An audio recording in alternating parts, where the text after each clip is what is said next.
So now I'm applying the Vaseline in the body of the face.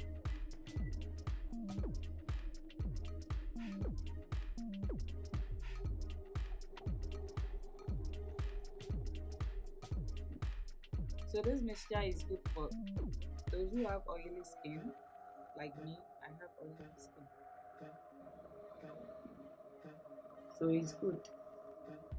So apply this mixture once a month or once a week.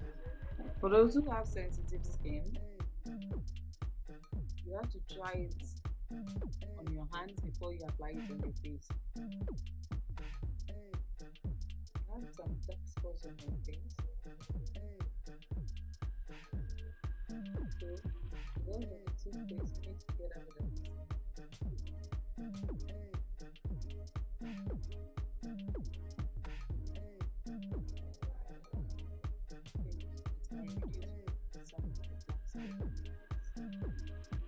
So I'm done.